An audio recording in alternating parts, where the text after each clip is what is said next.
Bem, obrigado, Elvio. Giovanni, você também merece um agradecimento especial, porque você vai jogar em 2 painéis hoje, né?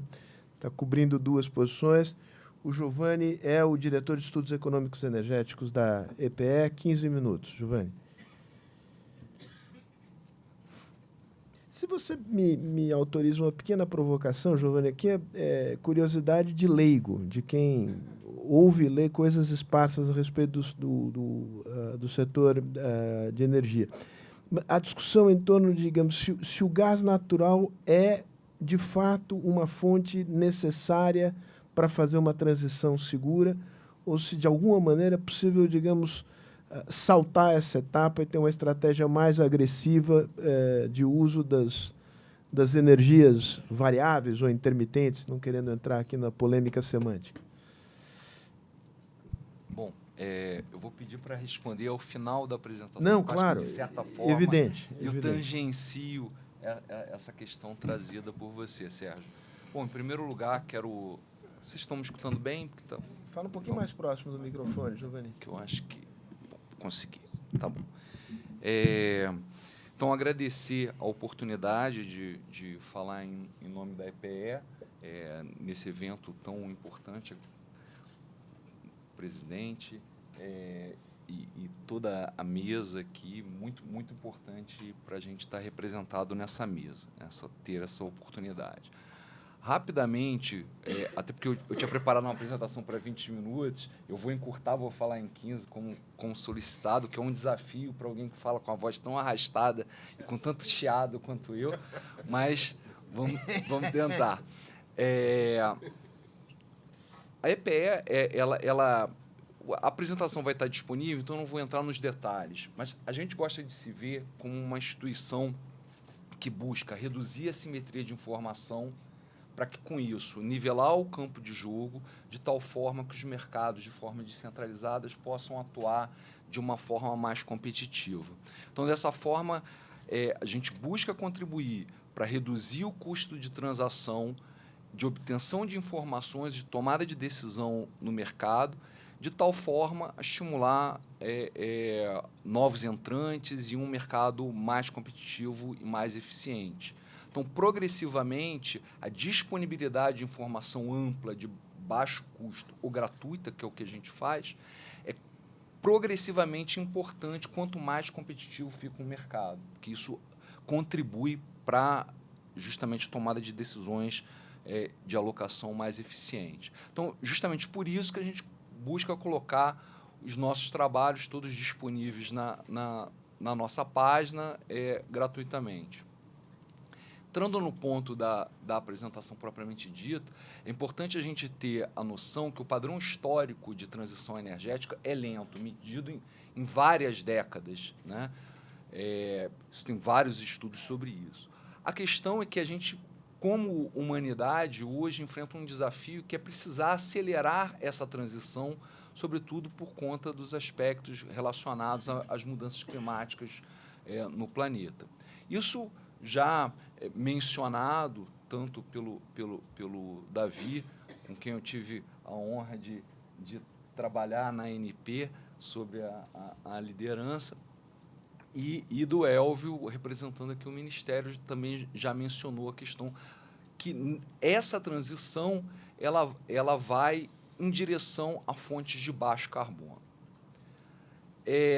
Eu acho que eu começo a responder a questão colocada pelo Sérgio a partir desse slide.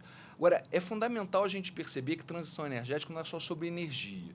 Na verdade, a energia ela vem associada ao conversor, né, aos equipamentos, às máquinas, ao paradigma produtivo que usa essa energia e transforma por completo as relações produtivas, socioeconômicas e ambientais.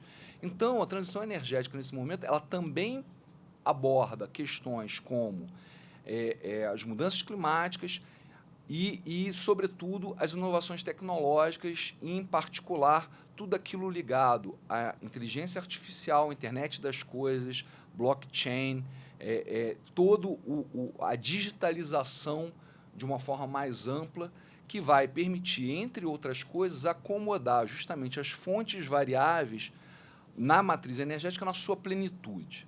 Então, a gente está entrando numa fase de indústria 4.0, onde justamente não só a gente sai de um padrão, de um paradigma produtivo eletromecânico e parte para uma eletrificação maior, mas, sobretudo, com alta conexão e digitalização, o que impõe, obviamente, outros desafios, inclusive do ponto de vista de segurança cibernética. Então, outro aspecto importante que diz respeito tanto ao slide anterior quanto a esse, as próprias alterações das relações internacionais, muito bem colocado pelo presidente Fernando Henrique na sua fala na abertura. Então, a transformação ela impõe, inclusive, reorganizações do ponto de vista das estruturas de poder e de negociações e relações internacionais. Porque, obviamente, à medida que um país ou outro ele desenvolva no caminho da tecnologia vencedora, ele vai se apropriar de uma parte maior da riqueza gerada mundialmente. Isso traz uma série de implicações, não só econômicas, mas também sociopolíticas. Não é à toa que a gente tem assistido um acirramento dos choques entre Estados Unidos e China, que disputam justamente o novo paradigma tecnológico, tanto do ponto de vista de digitalização quanto do ponto de vista de energia. Justamente o que a gente consegue enxergar são duas propostas diferentes de tratar no tempo a intermitência ou a variabilidade das novas renováveis. Obviamente que ambos fazem as duas opções, mas tem uma predominância nos Estados Unidos usando mais o gás por sua disponibilidade e baixo custo como forma de dar conta da variabilidade da eólica, solar e outros recursos energéticos distribuídos. E, por outro lado, a China, como é muito dependente de gás, ela não tem gás, ela precisa desenvolver de forma mais acelerada a tecnologia de baterias para que ela não fique tão exposta do ponto de vista de relações internacionais e de comércio. Bom, o Brasil na transição, já mencionado, estou falando tipo jockey, né, locutor de corrida de cavalo, né? Mas estou tentando cumprir meu tempo. O páreo está muito bom. Bom, já mostrado e mencionado tanto pelo Davi quanto pelo Elvio, o Brasil ele tem uma característica de alta renovabilidade de sua matriz durante muito tempo, e o que a gente antevê com os estudos feitos na EPE é da manutenção dessa renovabilidade. O Brasil ele soube tirar proveito do seu território continental e de todo o desenvolvimento de infraestrutura de transmissão desenvolvido ao longo de décadas, de tal forma a aproveitar a complementaridade das fontes energéticas ao longo do seu território. Então, a gente não vou poder aprofundar, que todo mundo vê, né? Mas a gente percebe claramente uma complementariedade do ponto de vista das curvas, justamente pelo fato de ter uma diversidade ao longo do território. Agora, claro que aqui a gente está falando de médias, e a tendência é que esses aspectos fiquem cada vez mais complexos, justamente pela entrada mais efetiva, mais forte das ditas novas renováveis, sobretudo eólico e solar, mas também toda a parte de gerenciamento pelo lado da demanda ou resposta da demanda, como se opta por definir, e também eficiência energética.